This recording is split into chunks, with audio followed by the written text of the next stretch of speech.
It's time for Around the Ozarks Sports Scene, brought to you by Colton's Steakhouse and Thompson Sales. Here's your host, Scott Purrier. Welcome into another edition of Around the Ozarks Sports Scene. I am Scott Purrier. As always, a big thank you to you for tuning in this week as we talk sports in the Ozarks and beyond. And today we're going to capitalize on all the hype and hysteria and fun around Missouri State football by talking to a couple guys who are a big part of the behind-the-scenes fundraising work for Missouri State's football program. Welcome in Trevor Crist and Kirk Elmquist of the Missouri State Football Players Association. Guys, thanks for joining me. Thank you, Scott. Our pleasure. You betcha. Yeah, I almost said Missouri State Coaches Association. And it's actually, you guys are all coaches in the stands, but this is an organization that basically is, from my understanding, is when Coach Ryan Beard needs something, you guys try to find the money to make it happen. Is that accurate, Trevor? Yeah, I think it, with the collective, whenever it was started, it was to advance the efforts of Missouri State football in several different ways that I'm sure Kirk will help me go into, both from a mentoring standpoint with the fifth quarter program, but also with some of the rev share compensation structure that we've, navigated over the last couple of years through the very quick, 4-year evolution of that system. Kirk, I mean, it's a different world now. You were a college football player way back when, not way back then, but way back when. And now we have NIL, and we have guys that are in the transfer portal, and their first question out of a lot of mouths is, what can you pay me? And that's really kind of, I know you guys are doing a lot of other things, but that's really kind of where we are in 2025 with college football, and every program needs something like you guys are doing. Kind of tell me a little bit about the evolution of how this all came about. Well, Trevor and I were recruited by the legend Dennis Hine, all-time sack leader at Missouri State, who went on to play in the pros, who's a local guy and had a tremendous financial buying business. And he's had a passion for years. And I said, well, I didn't play there. I stood around at Liberty University for 4 years. And I remember when you guys came in and beat us in '89, he said, well, we want to expand our reach a little bit. We'd like to bring you in. And by the way, you have a special skill set in running golf tournaments. We would like for you to run our golf tournament. And this is when Bobby Petrino was hired. So, of course, golf tournaments are easy for me. It's not a hard thing. And, I've trained it for many years in this area. But one of the big things was I wasn't going to do something that looked like every other golf tournament, just coming off of Legends Golf. We lost Kirk there. We'll get him back in just a second. Trevor, you want to continue on that concept? Yeah, as Kirk was saying, when I of course have worked with Kirk for several years on different initiatives and through different organizations, but Dennis and I had actually never connected. And what we found were the three of us were really pressing for Missouri State to capitalize on the Petrino hire at that time. I grew up in Lincoln, Nebraska, and so I saw how football can be the front door of a community, and was, just very, very motivated to see that happen in the Springfield area. And, when there wasn't a lot of support behind it, there were even some talks of, whether to continue the program. Football is an expensive, logistic heavy operation. And when they hired Bobby Petrino, that most of us saw that as the most bold move, not only in football, but as a university that we had ever made. And so the opportunity was, look, you either need to embrace this and capitalize on it now, or you're not taking football serious. And so that's really where this initiative through the Missouri State Football Player Association started focusing on fundraising, as Kirk was talking about, starting with the golf tournament that he runs. That's our largest fundraiser of the year. And being able to use that to build the program and give the coaches the tools they need. Kirk's having a little internet issue. We'll hopefully get him back here in a second. How many golf tournaments have you had now in the the organization's history? So, looking back, I think that we are on. We confirmed this with Kirk, our third. So we're getting ready. Next May will be our fourth. But we've worked through the first 3 years of the golf tournament, and had a little bit of a different format every year. It's been a big success. It's been mainly corporate based, but we're always looking to expand its reach. How many players? And obviously, you've not had any trouble here of late getting teams to participate. What do you guys make on a good tournament this year? So, a lot of times it really depends on whether we incorporate the auction with our golf tournament, which we did for the first couple years of the tournament, and then Kirk, we got you. Yeah, I hope so. I apologize, man. I don't know what's going on. Yeah, No, sometimes it's an internet issue. We'll just carry on. We'll just welcome you back when you come back like that. But All right. yeah, Trevor's talking about the golf tournaments and the success of it. And one of my favorite things I saw was Ryan Beard jumped in fully clothed into the pool for what another 100 grand or something like that. Yeah, I was running the auction, and I get wild hairs because I'm not a trained auctioneer. I just kind of feel and play along. And I saw Tom Strong standing in the background. I'm kind of like, well, I'm going to ask for $1 million. Why wouldn't you? You don't ask, you don't get. Yeah. So I said, hey, Beard, I know you got a town and county outfit on my son built for you, and you got some very expensive Italian shoes. Why don't you go do a gainer off the diving board? Would you do it for $1 million? Would anybody take? Would anybody take? He goes, I'm in. Let's go. Nobody takes it at a million. We go to 750, 500. We're at 250. I'm about to shut it down. Somebody raises their hand. I'll do $100,000. So he gets on. I make him take his shoes off, but he goes in the rest of his outfit. And Dennis Heim and Annie Heim stepped up for $100,000 to get our program started that night. But we like to have fun. We like to do unique experiences. And that was a nice pop on top of a $250,000, $300,000 golf tournament, because my whole element is I don't want to do what's been done in our community. I want very limited access to our tournament. I want a very high investment for your team. We want to be done in 4 hours. We want to have a nice meal, tremendous gift pack, and a traditional item that's given every year that creates legacy. And we've accomplished that. We'll be coming up on I think it's our fourth tournament coming up, and just very excited about where it's going. I can imagine if you tried this 10 years ago, it would have been really hard to get going. And here we are in 2025, and Bears football is the hot topic in our area on December 2nd. Yeah. And, in the past, early November, it was like we like to joke on the radio show, it was thump thump time because basketball was taking over. Yep. Football would have a crowd of 1,000 or maybe two on the November games, and it was an afterthought. But Bobby got it started. Ryan Beard has continued that momentum from built by his father-in-law, and here we are with the Bears at 7-5 in their first season of FBS level play, their first season in Conference USA. They go 5-3.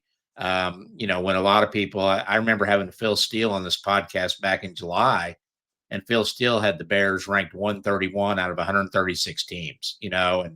And so just talk both of you about Wow. I guess, taking advantage of this situation now. What has it done for your organization in terms of interest and guys saying, hey, I want to be a part of that and be a part of the program? Well, I think the ranking, we're 71st in the country right now today.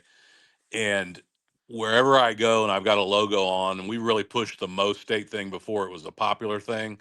We didn't get permission. We just put it out there on our branded items. We put COS USA logo out there going into it. And we're kind of unaffiliated with Missouri State officially.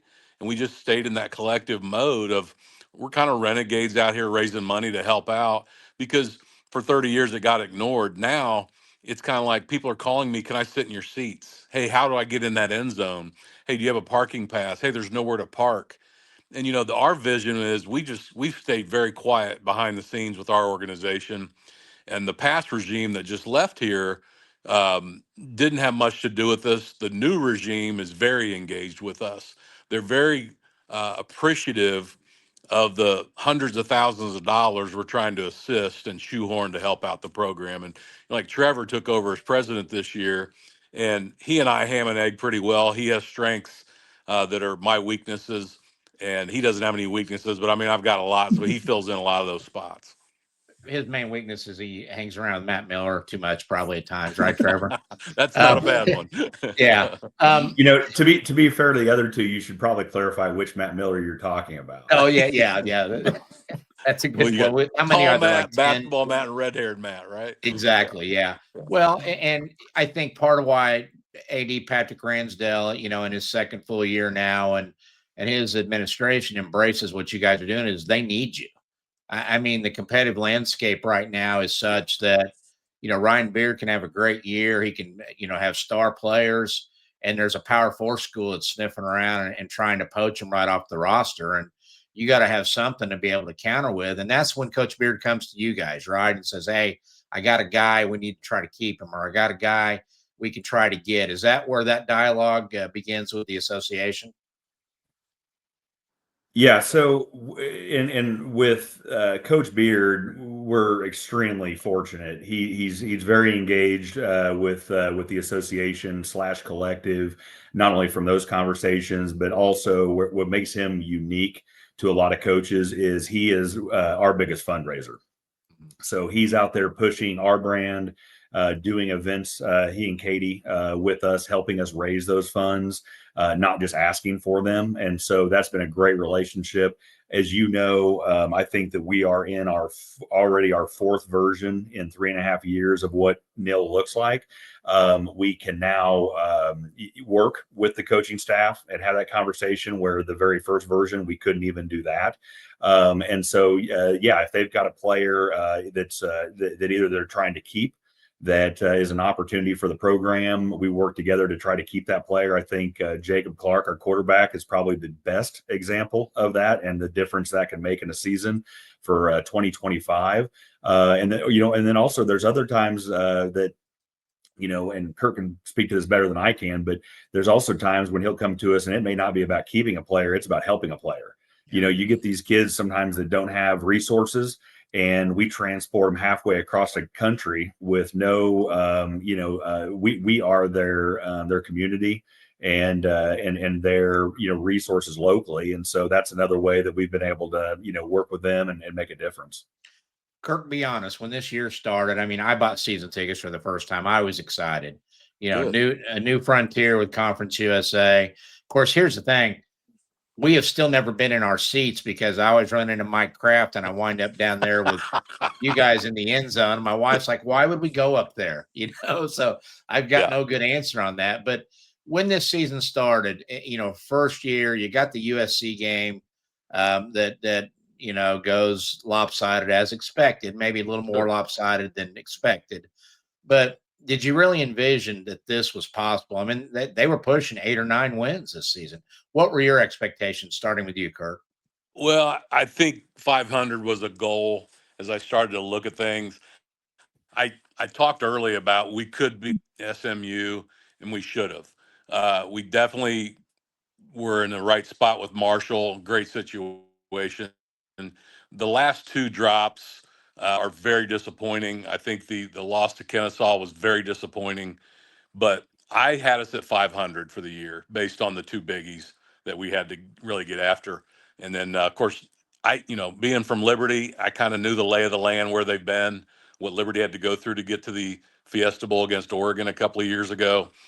Liberty's down. I didn't think we would beat Liberty at Liberty because that's just a tremendous home field advantage. But it was such a pleasure to go back and host some very, very high-level corporate partners and be their host in Lynchburg. Really a lot of good memories for me in that tie-in. But 500, probably, Scotty, was where I thought we'd be. Trevor?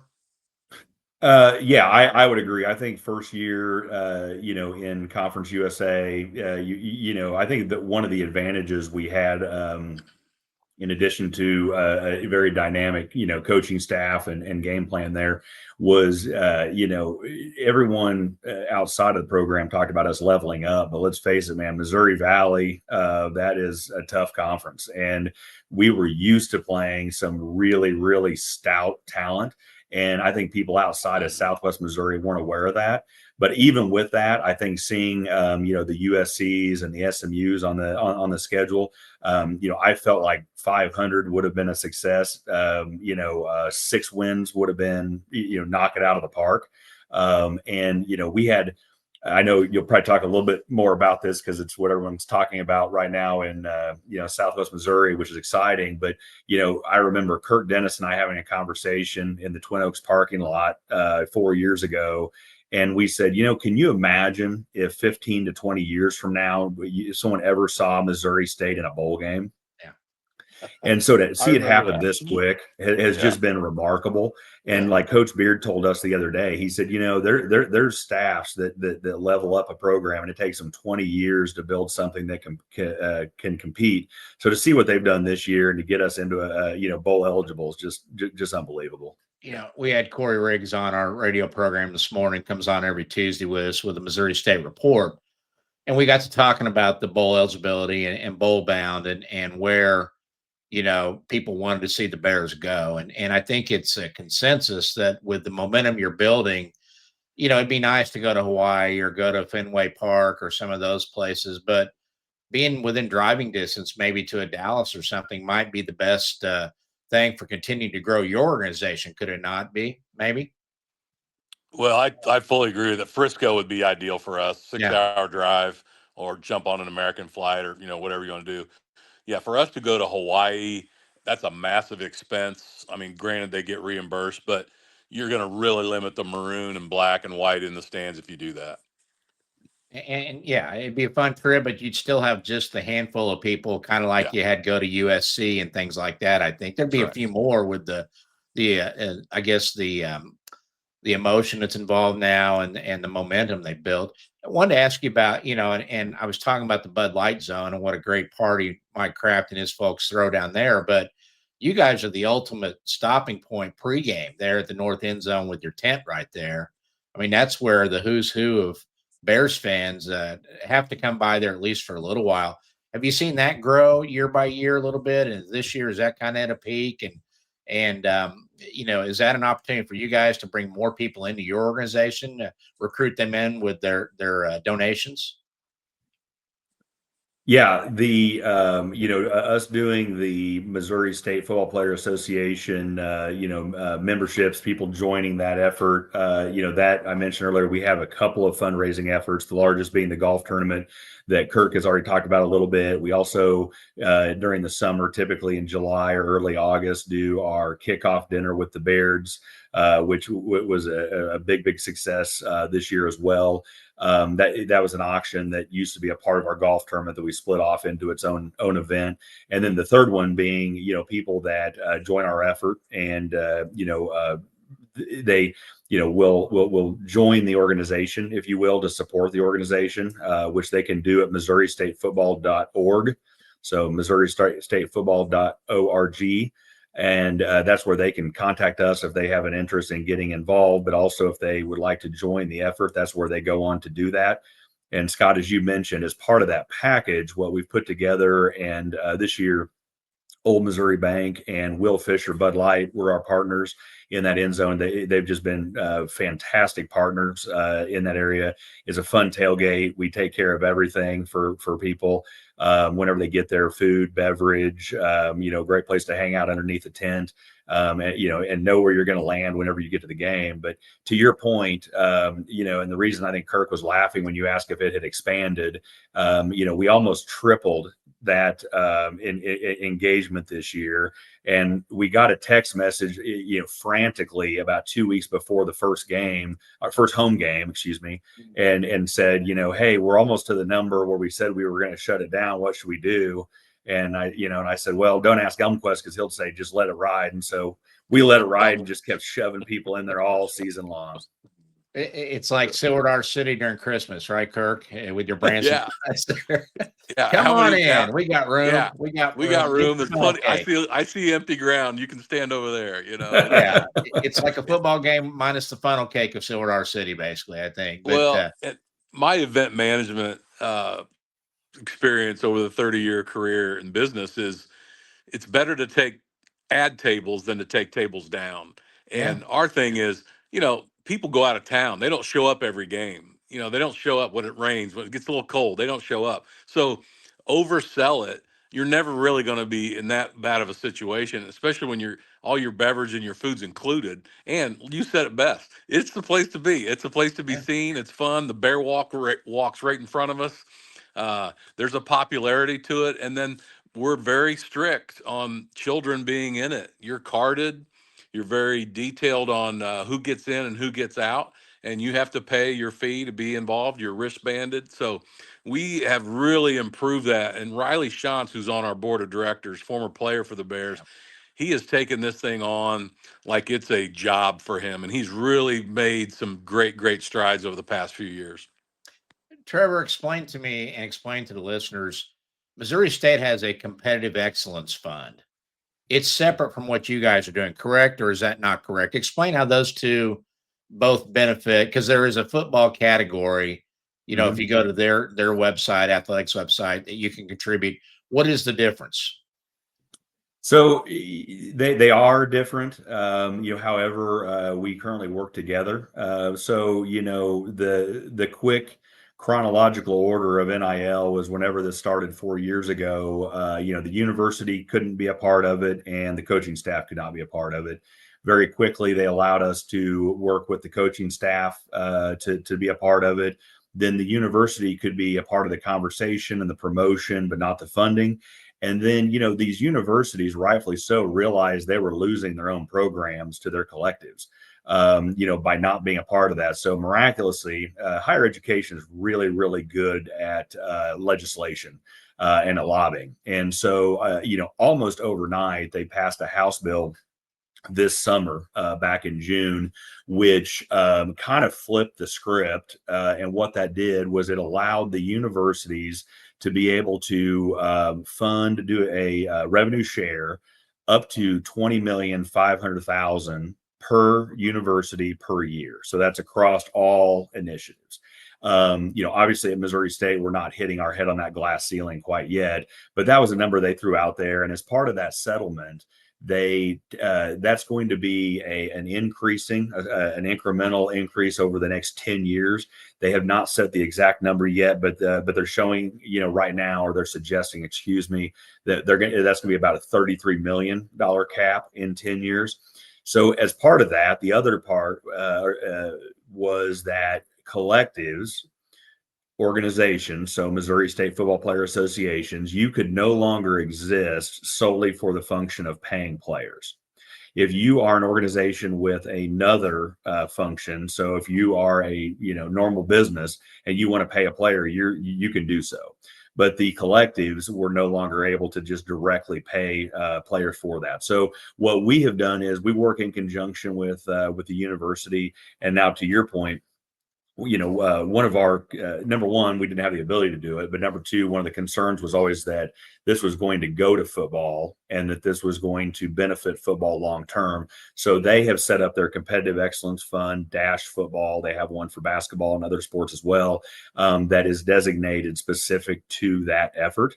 And so what our collective has been doing is that we allocate a portion of our budget, which is a discussion amongst our board with the coaching staff, the administration, Patrick Ransdale, our AD, and we kind of come up with a collective plan. And whatever we're going to give to that fund, we actually give our contribution now to that competitive excellence fund.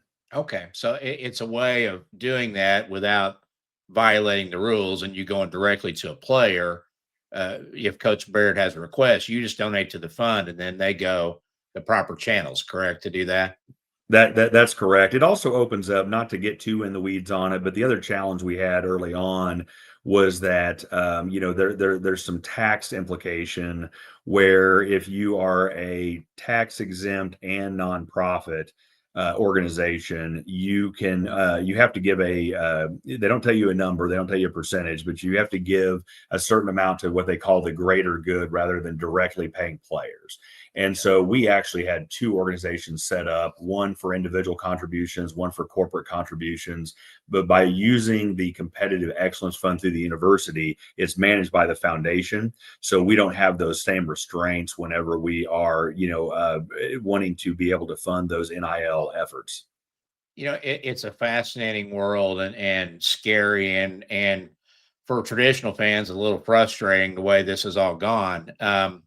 Being a lifelong OU fan, the numbers leak out. I mean, like John Mateer, the quarterback's making $1 million plus this year, and they paid $750,000 for a running back from California that came and get off the sidelines. They didn't really do the research well enough on that. But you guys are kind of behind the curtain a little bit.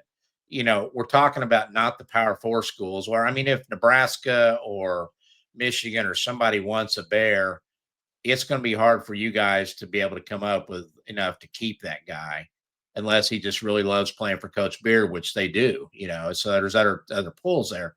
But you guys kind of see behind the curtain. And at this level of the lower level FBS programs, the new programs, if you will, the group of fives, what does that look like money wise? I mean, you guys talk to Coach Beard. Are we talking tens of thousands, sometimes hundreds of thousands? What does it cost to keep a really good Bear, you think, in today's market? See who wants to jump on that one first. What's that? Yeah, it's all over the board. You've got some kids that are standing third string at Penn State or Ole Miss that you can go attain for, between 25 and $100,000. You may have an opportunity to get somebody an extra meal ticket or an extra $500 a month because he's struggling with his own personal finances. Some people need a car. We've got car relationships, we've got clothing relationships, but we don't have that $1 million opportunity. We've probably got $1 million over the 4 and 5 years that we're looking toward, and we're growing as things get older. But we're in the $1,000 to $10,000 to $20,000 window across the board. Did it open your eyes, Trevor, a little bit to what's going on now in football at all levels when you started getting into this a little bit?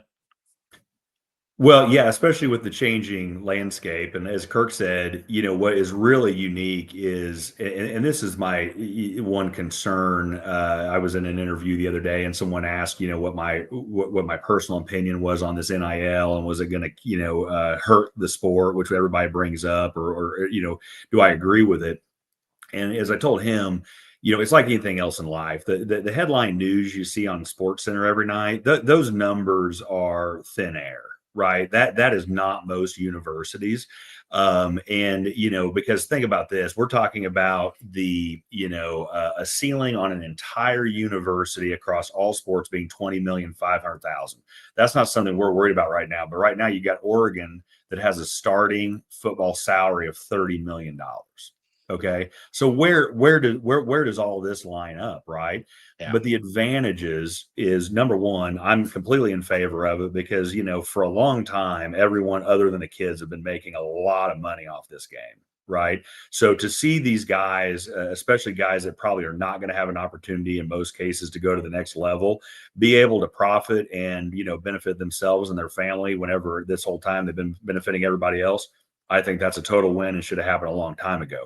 I think where the flaw is in the lack of control. I think we've ended up with a Major League Baseball issue here where you can't battle the Yankees payroll, and that's going to create some natural separation.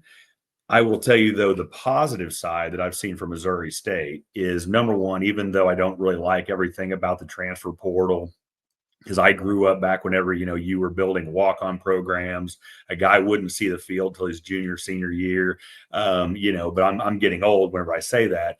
But the transfer portal benefits a Missouri State because what we've seen with some of our guys is, and I won't name any names, but, Kirk will know exactly who I'm talking about. Some of our higher paid players, they were offered more money to go to other programs, Power 5 schools, for some of their later years. And they said, well, I can go there and make a little bit more money and never see the field unless somebody gets hurt. Or I can go to Missouri State and I'll tell you what, if you can bump up my pay by $1,000 a month, I'll come play for you and be a hero. And so we're seeing a lot of opportunities and getting some really talented kids we would not have gotten pre-transfer portal because they would have been stuck where they were at, hoping that they were going to play for the Alabamas and, you know, the OUs and some of these guys. And now they're like, man, I want to play. And so you'll get those thin air guys, but the other guys, you know, the amount is still very, very reasonable in my mind.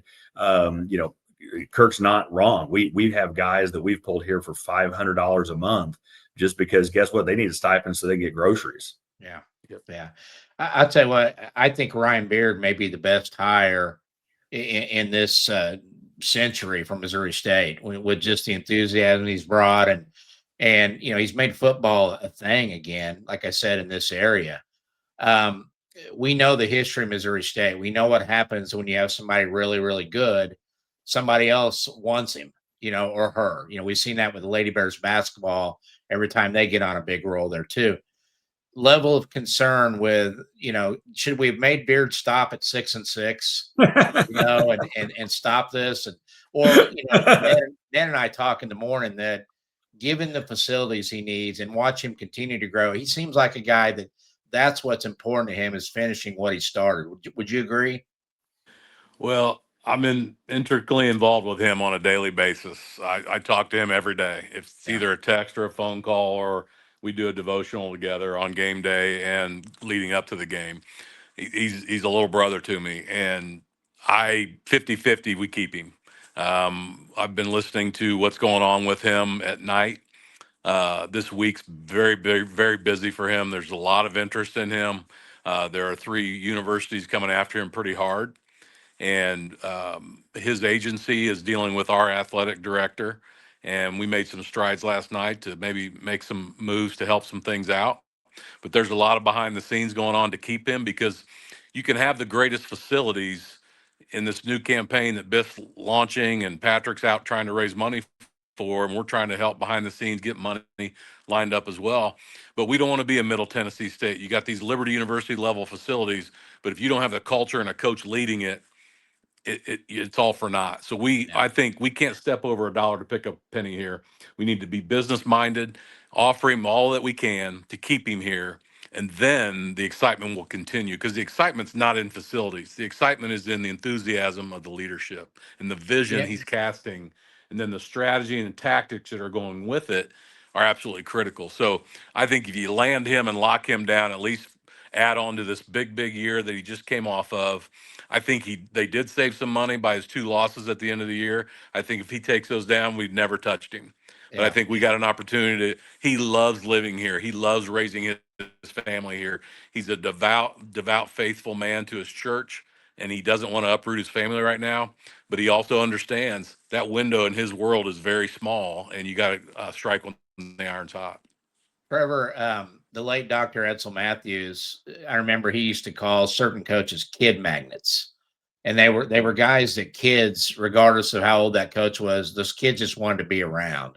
And that seems to me to be Ryan Beard, and just the personality and the passion and the drive and the motivation. The videos of him in the locker room, I want to put on shoulder pads. First time I get hit, I'm out. You know, I'm gone. But You're good for one more. I mean, is that what we're dealing with Ryan Beard, Trevor, in your mind too? That kind of a kid magnet?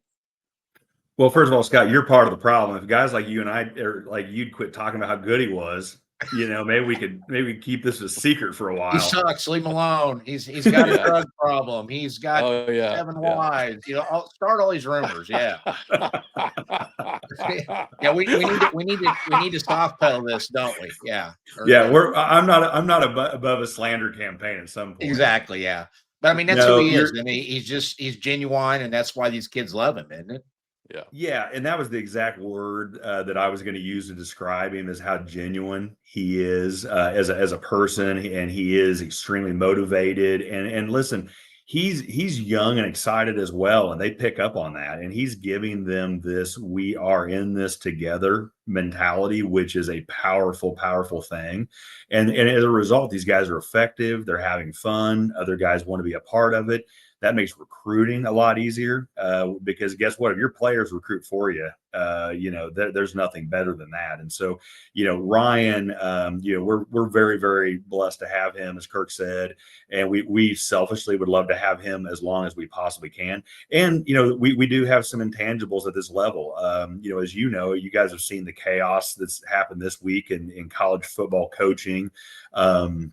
Front page news. And, for some of these guys, you can afford to take a big risk if the number's big enough, but for other guys, they'd rather be a big fish, a little bit smaller pond head coach rather than a hidden away coordinator.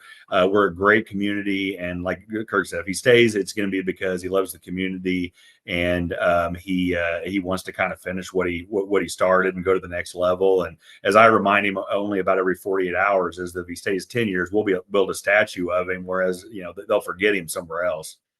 I'm just sitting there thinking Patrick Ransdell will watch this and go, okay, great, you guys just cost me another $1 million, thanks. All of you shut up. Yeah. Bowl game, we're going to find out Sunday night. I know the university will find out a little earlier so they can start making plans. Will the Football Players Association go wherever, and will there be a function there to help continue to build momentum for your organization? Yeah, we'll definitely be there, regardless if it's in Frisco or Albuquerque or Florida or Hawaii. We'll go. Decide based on our relationship with the local Budweiser distributorship. Joey Kaiser would bridge that gap for us, and we would have some sort of pregame or postgame, or certainly if we're there the day before, we would have some activities to shake hands, sign up, have a player come over and talk to us, be involved, whatever the players are going to be involved in.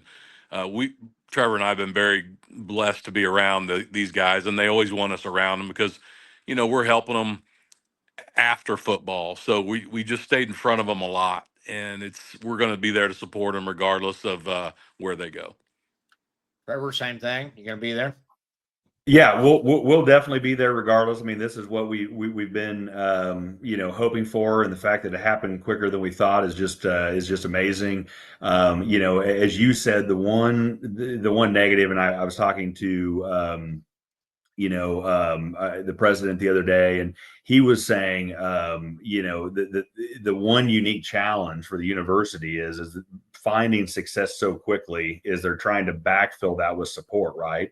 Because when you go to a bowl game, you want it to be a success, because people forget some schools that are invited to bowl games will end up not going. And you say, well, why would that be? Well, it costs a lot of money and it takes a lot of resources to pull this off. So one of the things that President Williams has really, and Patrick Ransdell have been trying to push is, okay, we got what we asked for, but hopefully we can get the support. The one challenge with it that is, and Kirk touched on it, and you mentioned it first, with the Sunday being the bowl announcement show, that's a really quick turnaround for some of these bowl games, specifically around the holidays. So that's where I do, back to a comment you guys made earlier, I do hope we end up somewhere logistically attractive, like a Dallas area or something, to where Missouri State can travel well, very strong presence with a short turnaround. Very good. Well, guys, again, how can people learn more about the organization and become a part of it? I'll put Kirk's personal cell phone number on Twitter tonight. They can just call him. If that doesn't work, have that by now. Yeah. Well said, Scott. Well said. Well, these are newcomers. We're looking for new blood. I want new people I want new people calling Elmquist. Yeah. So if people want to get involved and or support, both would be great. Once again, they can go to MissouriStateFootball.org. Okay, awesome, guys. Thanks for your time. Really appreciate the time and effort you guys are putting in, because people don't know this, but you guys actually have real jobs too, and so this is kind of the fun thing you get to do on weekends, right? That's right. Well, we appreciate you, Scott. Thanks for promoting, guys. Always pushing the envelope for us, man. You bet. Appreciate it. We'll talk to you soon. Thanks, guys. Thanks, Scott. You bet. Trevor Crist and Kirk Elmquist of the Missouri State Players Association, Football Players Association, doing great work behind the scenes, and the numbers that they are accumulating to be able to help Coach Beard keep and get players. I mean, that's the world we live in now. You got to pay to keep them and pay to get them, and those kids are all looking at the situation and say, "Where's my piece of the pie?" A lot of them are a lot more reasonable than others, but that's the college football world we play in now. So appreciate their time. Big thank you to our sponsors. Thompson Sales are located at 1555 East Independence in South Springfield. They've been in business since 1919, and they are your home for the largest selection of Cadillacs, Buicks, and GMC's cars and trucks, new and used, and a great service department to take care of your vehicles from start to finish. I've bought cars from them since the early 80s. Actually got a new one last week, started a new lease with them, and was in and out of there. A very smooth process, and you always feel like they're treating you like family because that's what they've done since 1919, since the Thompson boys have been dealing since 1919. Also, big thanks to our sponsor, Colton Steakhouse of Springfield. They're at 2020 East Independence, just down the street from Thompson's. Matter of fact, buy a car, go down there, have a great meal. Go say hi to Thomas Orr and his great staff there at Colton's. Try the Montana burger. That's one of my favorites. If there's a better burger in Springfield, I've yet to taste it than the Montana burger. Barbecue sauce, cheese. The meat is like ground up steak. It's a treat. So go see Thomas and the folks at Colton Steakhouse. I have a new sponsor coming on next week. Welcome in Deadeye Gun and Pawn in Sparta.